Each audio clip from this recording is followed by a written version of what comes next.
Assalamualaikum warahmatullahi wabarakatuh. Saya sedang bersama dengan guru kita, sahabat kami, senior saya di Al-Azhar Kairo Mesir, Al-Mukarram Tengku Ustadz Damanhur Abbas.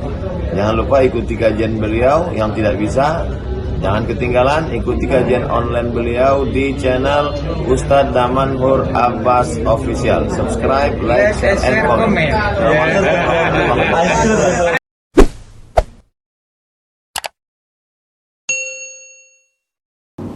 Assalamualaikum warahmatullahi wabarakatuh. Alhamdulillahilladzi ahyana ba'dama amatana wa ilaihi nusyur. Asyhadu an la ilaha illallah lahu da'watul haqq harisun 'alaiha wa awjaba tabshiri biha wal takum minkum ummatun yad'una ilal khair wa ya'muruna bil ma'ruf wa yanhauna 'anil munkar wa ulaika humul muflihun. Wa asyhadu anna Muhammadan 'abduhu wa rasuluhu بلغ الرسالة وأدى الأمانة ونصح الأمة وكشف الغمة حتى آتانا اليقين ليلها كنهارها لا يزيغ عنها إلا هالك. اللهم صل على سيدنا محمد النبي الأمي الحبيب المحبوب العلي القدر العظيم الجاه وعلى أزواجه أمهات المؤمنين وذرياته وآل بيته وأصحابه أجمعين. Rabbi shrah li sadri wa yassir li amri wahlul 'uqdatam min lisani yafqahu qawli, amma ba'd. Para asatiz yang saya muliakan, ayah bunda yang saya cintai, dan bapak ibu jemaah salat subuh yang dirahmati Allah, marilah senantiasa kita memanjatkan puji dan syukur kita kepada Allah yang telah memberikan nikmat iman kepada kita dan nikmat kesehatan serta nikmat kehidupan. Semoga dengan nikmat tersebut agar selalu kita bisa mensyukuri terhadap nikmat yang Allah berikan kepada kita. Allah telah memberikan nikmat kehidupan kepada kita pada saat Allah telah mematikan kita tadi malam, namun Allah masih mengembalikan ruh kita ke dalam jasad kita, sehingga pada subuh yang berbahagia ini kita dapat melangkahkan kaki kita ke tempat yang penuh dengan keberkahan ini. Semoga setiap hayunan langkah kita ini akan menjadi sebagai pemberat mizan kita nanti kelak di akhir hayat. Salawat dan salam mari sama-sama kita panjatkan kepada junjungan kita Nabi besar Muhammad sallallahu alaihi wasallam yang telah mengajarkan umat manusia segala ilmu pengetahuan dan segala tatanan cara kehidupannya. Rasul mengajarkan kepada kita bagaimana kita melaksanakan salat sunnah. Salah satu salat sunat yang diajarkan oleh baginda Rasulullah sallallahu alaihi wasallam adalah salat sunat fajar, di mana salat sunat fajar ini merupakan apabila dilakukan oleh seseorang maka itu lebih baik daripada dunia beserta isinya. 2 rakaat sunat fajar ini merupakan lebih baik daripada dunia beserta isinya.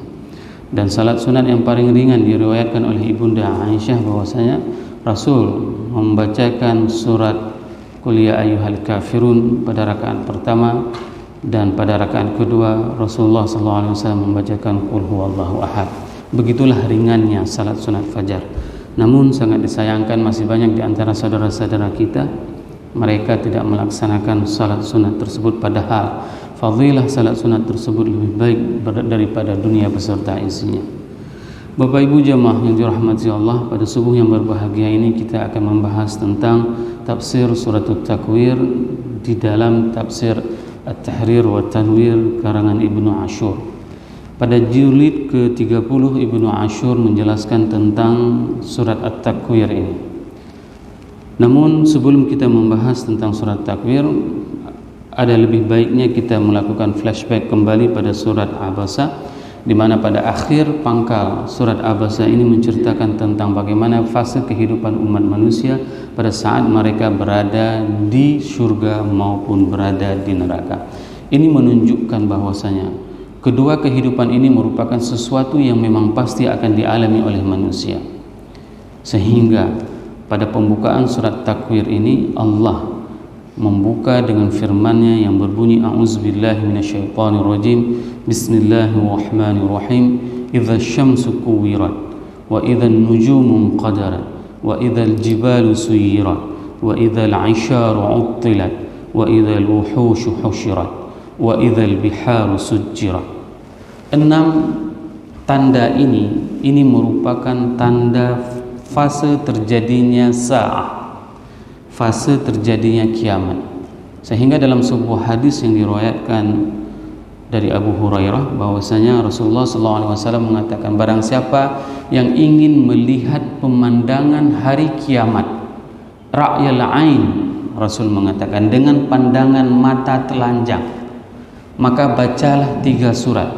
Yang pertama sekali Rasul mengatakan idza syamsu kuwirat, dan surat yang kedua itu adalah wa idza syams wa idza samaa'u fatarat, dan yang ketiga itu adalah surat wa idza samaa'u syaqqat. 3 surat ini merupakan fase dan gambaran bagaimana terjadinya hari kiamat.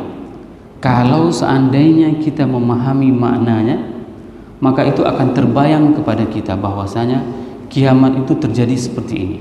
Bagaimana Allah mengungkapkan tanda kiamat tersebut? 6 ayat pertama itu adalah fase di mana kiamat itu terjadi pada saat hudumul kaun, di mana terjadinya kehancuran jagat raya ini. Yang pertama sekali Allah mengatakan idza syamsu kuwirat. Idza syamsu kuwirat itu apabila matahari itu digulung oleh Allah. Bagaimana pemahaman digulung? Tidak ada yang tahu, Bapak Ibu jemaah yang dirahmati Allah, kalau seandainya Rasul tidak pernah menjelaskan. Rasul menjelaskan dalam sebuah hadisnya bahwasanya matahari itu digulung dengan mengibaratkan, dengan memberikan contoh Rasul menggulung sorbannya. Kepalanya itu digulung oleh Rasul. Maka Rasul meminta agar dilindungi pada saat matahari itu digulung oleh Allah. Sebagaimana Rasul mencontohkan, aku berlindung dari gulungan matahari seperti ini. Ini adalah sebuah gambaran pada saat kita hari ini menyaksikan dan menikmati mentari, dan mentari itu ternyata jaraknya 150 juta kilometer dari kita. Kalau seandainya matahari itu lebih dekat kepada kita, sepersekian mili saja, mungkin akan terjadi kepanasan yang sangat luar biasa. Dalam beberapa hari ini, di Ramadan ini, kita mengalami rasa panas yang sangat luar biasa. Ya, beberapa hari ini terasa panas sangat luar biasa. Padahal jaraknya itu adalah 150 juta kilometer. Namun pada saat nanti matahari itu digulung oleh Allah, ini menandakan semuanya adalah inilah pertama sekali terjadinya hari kiamat. Hari kiamat yang berada di jagat raya. Dengan ayat yang lain, Allah menjelaskan bahwasanya ini adalah fase tiupan sangkakala pertama, di mana akan terjadi kehancuran seluruh jagat raya. Matahari itu digulung oleh Allah. Wa idzan nujumun qadarat, bintang-bintang itu berjatuhan. Hari ini kita dengan mudah dan indahnya melihat bintang di langit. Dikarenakan apa? Dikarenakan itu merupakan perhiasan bagi mata kita.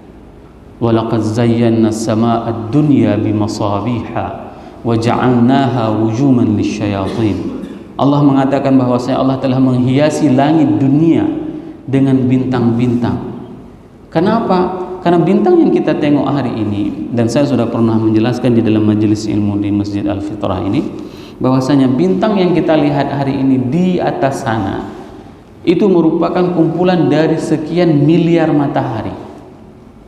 Sekian miliar matahari. Dan hari ini matahari kita itu merupakan salah satu dari sekian miliar matahari tersebut. Jadi kalau seandainya kita ingin mengukur berapa luas satu tatanan surya yang terdiri dari bumi kita, matahari, Mars, Jupiter, Saturnus, Venus, itu sekitar 100 tahun cahaya perjalanannya. Kalau kita mau mengkonversi dengan umur kita, berpuluh-puluh generasi pun kita tidak akan pernah sanggup untuk meraungi alam jagat raya ini. Begitulah luasnya alam ini. Namun pada hari itu, pada hari di mana saat sangkakala itu ditiupkan, wa idzan nujumun qadarat, maka bintang-bintang itu akan berjatuhan semuanya. Bayangkan bumi yang begitu kecil apabila itu berbentrokan dengan semua yang ada, makhluk yang ada di atas jagat raya ini, maka akan jadi apa bumi ini? Akan jadi apa itu dijawab pada ayat yang ketiga, wa idzal jibalu suyirat, dan apabila gunung-gunung itu hancur bagaikan debu berterbangan. Hari ini gunung yang berada di atas muka bumi itu adalah sebagai pasak. Karena antara satu lempengan bumi dengan lempengan yang lain itu akan melengket, yang satu naik ke atas, yang satu naik ke bawah, turun ke bawah. Inilah yang dinamakan dengan gunung.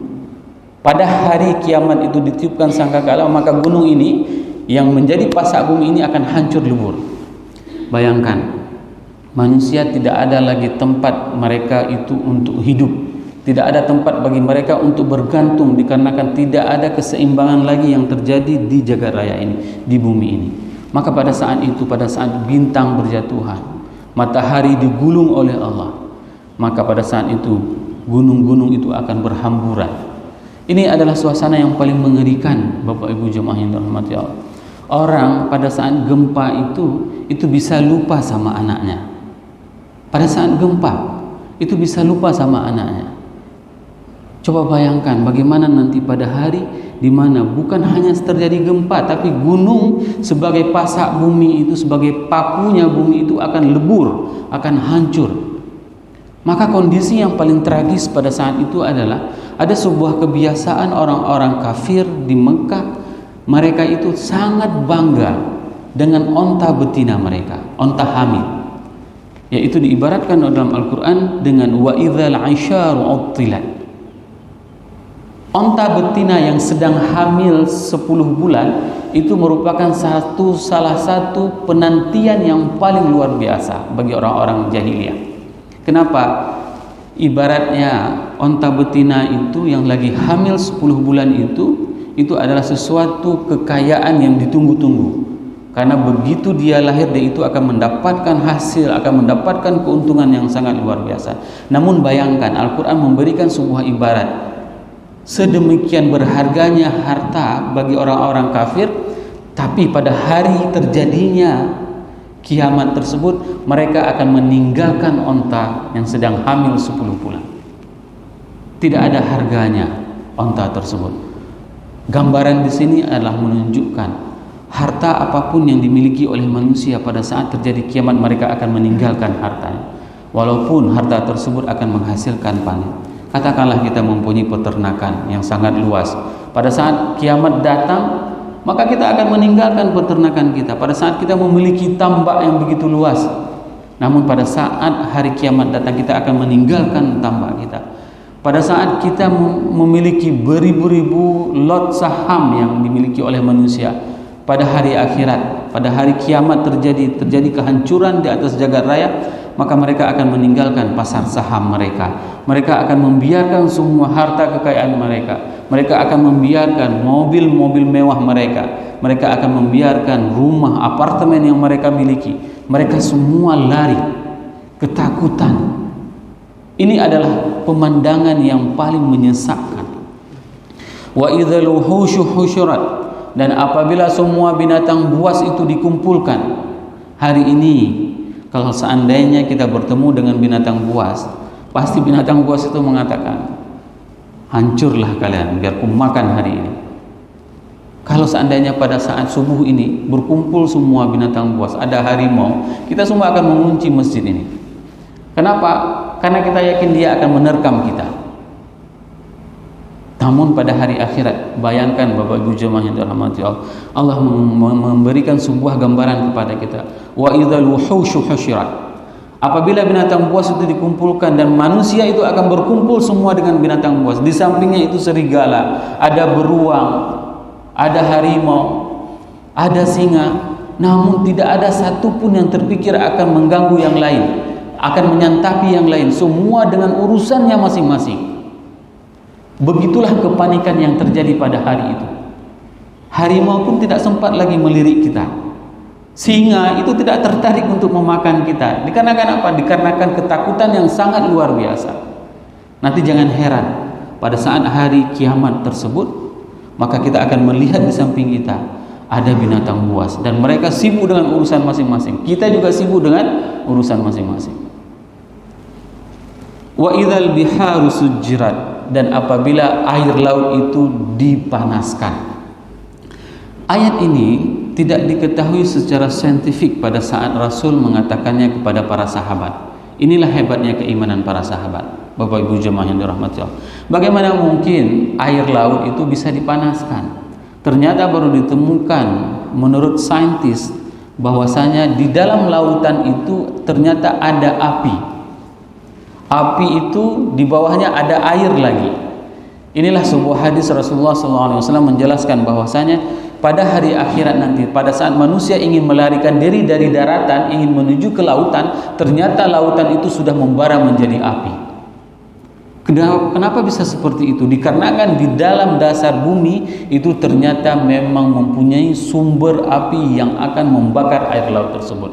Pada saat manusia ingin lari dari daratan menuju kepada lautan, maka pada saat itu lautan pun akan menyemburkan api. Tidak ada tempat untuk berlari. Maka ayat 1 dengan ayat 6 ini merupakan gambaran kiamat dengan kehancuran dunia. Hancurnya jagat raya ini, hancurnya tatanan alam semesta ini. Pemandangan ini adalah pemandangan yang paling buruk dialami oleh manusia kalau seandainya dia hidup pada saat itu. Maka kita berdoa kepada Allah agar apa? Agar pemandangan ini tidak kita dapati, baik oleh kita maupun keturunan kita. Siapapun di antara kita yang menyaksikan pemandangan ini adalah orang yang paling sial. Orang yang paling apes nasibnya. Dikarenakan apa? Dikarenakan dia melihat langsung bagaimana suasana kiamat tersebut. Maka pintalah kepada Allah agar apa? Agar kita dan generasi kita tidak menyaksikan kejadian ini. Kalau seandainya ini kejadian kita dapatlah lihat, maka ini adalah azab yang terbesar. Pada saat di dunia kita sudah melihat bagaimana kedahsyatan kiamat itu terjadi. Dan ini merupakan tiupan sangka kala pertama. Sebagaimana yang sudah kita jelaskan pada pertemuan sebelumnya. Sangka kala itu diibaratkan oleh Nabi Muhammad SAW pada suatu malam. Ibunda Aisyah melihat baju Nabi itu seperti air yang mendidih, gemuruh dada Rasulullah SAW. Lalu Ibunda Aisyah menanyakan kepada Rasulullah, apa yang membuat dadamu begitu sesak? Rasul mengatakan bahwasanya aku melihat malaikat peniup sangkakala. Matanya itu seperti bintang. Kaki kanannya sudah di depan, kaki kirinya di belakang, dan mulutnya sudah siap meniup trompet sangkakala. Dan para saintis memberikan sebuah informasi kepada kita bahwasanya jagat raya kita itu diibaratkan dengan sebuah trompet. Alam semesta dulu itu digambarkan oleh para ilmuwan itu seperti balon bulat. Ternyata tidak. Ternyata orang saintis memberikan sebuah informasi bahwasanya alam semesta itu dia seperti trompet yang membesar di ujungnya. Maka sangat wajar pada saat Rasul sudah melihat alam semesta itu di mulut malaikat untuk ditiupkan kehancurannya. Kalaulah seandainya kita mempunyai pemandangan seperti itu, kesadaran seperti itu, maka tidak ada yang bisa nyenyak tidur malam seperti hari ini dan selama ini. Maka ini adalah kesempatan kepada kita semua Bapak Ibu jemaah yang dirahmati Allah. Allah masih memberikan kesempatan kepada kita umur panjang. Berbagai kemaksiatan yang pernah dilakukan oleh manusia, namun Allah tidak mematikan manusia tersebut. Allah masih memberikan umur panjang. Allah masih memberikan kesempatan kepada kita untuk bertobat. Pada saat hari ini Allah masih memberikan kepada kita umur panjang. Maka langkahlah kakimu ke masjid untuk melaksanakan salat 5 waktu sebelum nanti engkau akan disalatkan di depan imam. Ini adalah kesempatan yang paling mahal Bapak Ibu jemaah yang dirahmati Allah. Bacalah Al-Quran, terutama di bulan Ramadan ini, bulan diturunkannya Al-Quran. Sebelum nanti Al-Quran itu dibaca di atas tubuhmu, pada saat engkau sudah terbaring kaku, orang akan membaca Al-Quran di sampingmu. Maka ini adalah kesempatan kepada kita. Allah masih memberikan umur panjang kepada kita, mempertemukan kita dengan Ramadan. Bacalah Al-Quran, tadabbur Al-Quran tersebut. Allah masih memberikan kepada kita kesempatan dan amanah harta. Maka sampaikanlah harta tersebut, sedekahkanlah harta tersebut di jalan Allah. Sebelum nanti pada saat Allah akan mencabut nyawa kita, pada saat mencabut nyawa manusia, maka pada saat itu manusia semua akan meminta kepada Allah, laula akhartani ila ajalin qarib fa asaddaqa wa akum minas salihin. Maka pada saat manusia dicabut nyawanya, apa yang dipinta oleh manusia pada saat itu, pada saat nyawa itu sampai tenggorokan, mereka meminta kepada Allah, laula akhartani ila ajalin qarib, ya Allah, tangguhkanlah umurku sedikit saja lagi agar aku bisa bersedekah. Maka bersedekahlah hari ini, berapapun kemampuan kita, bersedekahlah Bapak Ibu jemaah yang dirahmati Allah. Agar apa? Agar nanti pada saat kita meninggal dunia, kita tidak lagi meminta untuk diperpanjangkan umur kita. Ini adalah kesempatan yang masih Allah berikan kepada kita, terutama di bulan Ramadan ini, bulan di mana kita senantiasa dapat melakukan berbagai macam kebaikan, sehingga dengan kebaikan tersebut akan memperberat mizan kita nanti di hari akhirat.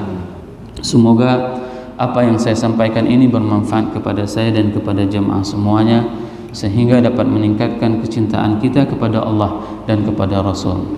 Subhanakallahumma wa bihamdika asyhadu an la ilaha illa anta astaghfiruka wa atubu ilaik.